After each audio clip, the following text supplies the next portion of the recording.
ఆదికాండము 47వ అధ్యాయము.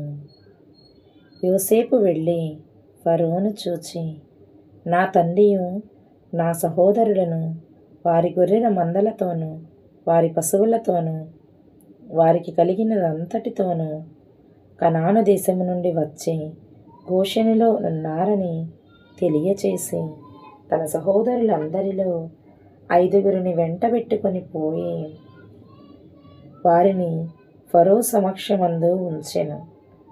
ఫరో అతని సహోదరులను చూచి, మీ వృత్తి ఏమిటని అడిగినప్పుడు వారు, నీ దాసులమైన మేమును మా పూర్వీకులను గొర్రెల కాపరులమని ఫరోతో చెప్పిరి.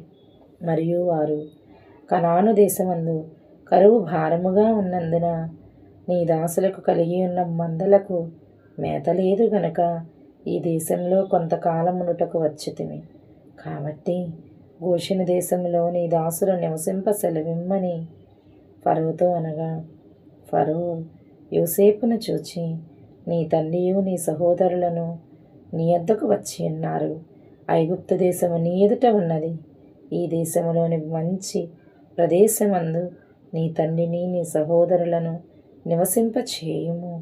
గోషెను దేశములో వారు నివసింపవచ్చును.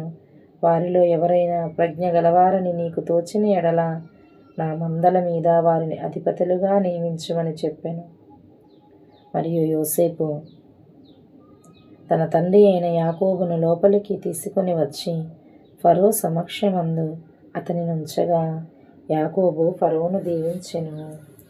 ఫరో, నీవు జీవించిన సంవత్సరములు ఎన్ని అని యాకోబును అడిగినందుకు యాకోబు, నేను యాత్ర చేసిన సంవత్సరములు 130. నేను జీవించిన సంవత్సరములు కొంచెముగాను దుఃఖసహితమైనవిగా ఉన్నవి.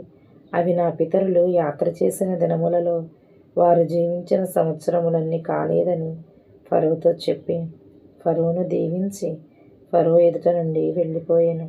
ఫరో ఆజ్ఞాపించినట్లు యోసేపు తన తండ్రిని తన సహోదరులను ఐగుప్తు దేశంలో నివసింపచేసి ఆ దేశంలో రామసేసను మంచి ప్రదేశములో వారికి స్వాస్థ్యమునిచ్చెను.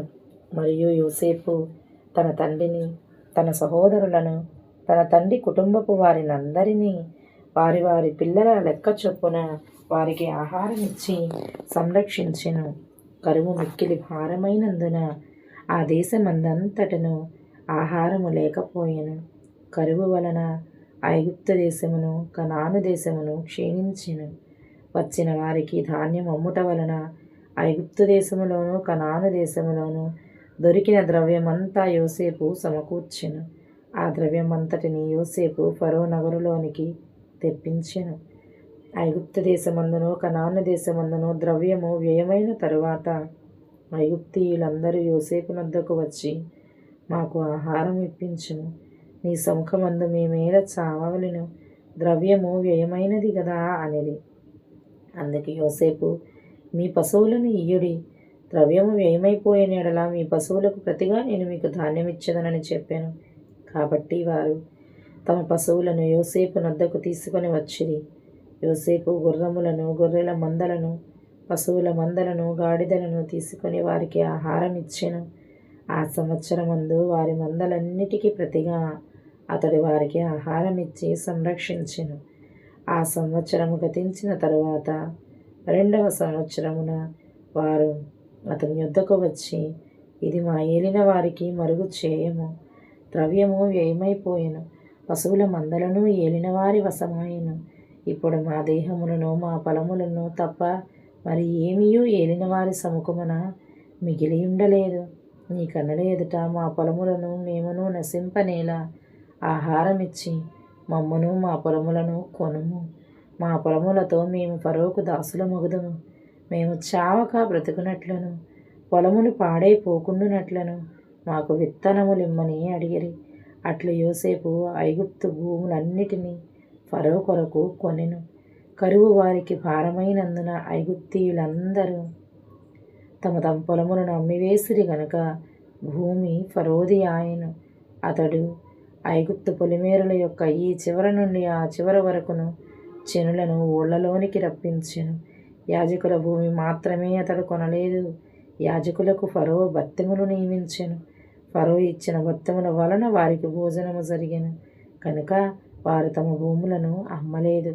యోసేపు, ఇదిగో నేడు మిమ్మును మీ భూములను ఫరో కొరకు కొనియున్నాను. ఇదిగో మీకు విత్తనములు, పొలములలో విత్తుడి. పంటలో 5వ భాగం మీరు ఫరోకు ఇయ్యవలెను. 4 భాగములు పొలములలో విత్తుటకును, మీకును మీ కుటుంబపు వారికిని ఆహారమునకును, మీ పిల్లలకు ఆహారమునకును మీవై ఉండునని ప్రజలతో చెప్పగా, వారు, నీవు మమ్ము బ్రతికించితివి, ఏలిన వారి కటాక్షము మా మీద నుండనిమ్ము, ఫరోకు దాసుల మగుదమని చెప్పిరి. అప్పుడు 5వ భాగము ఫరోదని నేటి వరకు యోసేపు ఐగుప్తు భూములను గూర్చి కట్టడ నియమించెను. యాజకుల భూములు మాత్రమే వినాయింపబడెను, అవి ఫరోవి కావు. ఇశ్రాయేలీయులు ఐగుప్తు దేశమందలి గోషెను ప్రదేశంలో నివసించిరి. అందులో వారు ఆస్తి సంపాదించుకొని సంతానాభివృద్ధి పొంది మిగుల విస్తరించిరి. యాకోబు ఐగుప్తు దేశంలో 17 సంవత్సరములు బ్రతికెను. యాకోబు దినములు అనగా అతడు జీవించిన సంవత్సరములు 147. ఇశ్రాయేలు చావవలసిన దినములు సమీపించినప్పుడు అతడు తన కుమారుడైన యోసేపుని పిలిపించి, నా ఎడల నీకు కటాక్షం ఉన్న ఎడల దయచేసి నీ చెయ్యి నా తొడ క్రింద ఉంచి నా ఎడల దయను నమ్మకమును కనపరచుము. ఎట్లనగా నన్ను ఐగుప్తులో పాతిపెట్టకము, నా పితరులతో కూడా నేను పండుకున్నట్లు ఐగుప్తులో నుండి నన్ను తీసుకొని పోయి వారి సమాధిలో నన్ను పాతిపెట్టమని అతనితో చెప్పాను. అందుకతడు, నేను నీ మాట చొప్పున చేసేదనెను. మరియు అతడు నాతో ప్రమాణము చేయు మన్నప్పుడు యోసేపు అతనితో ప్రమాణము చేసెను. అప్పుడు ఇశ్రాయేలు తన మంచపు తలాపి మీద వంగి దేవునికి నమస్కారము చేసెను. ఆమేన్. God bless you all.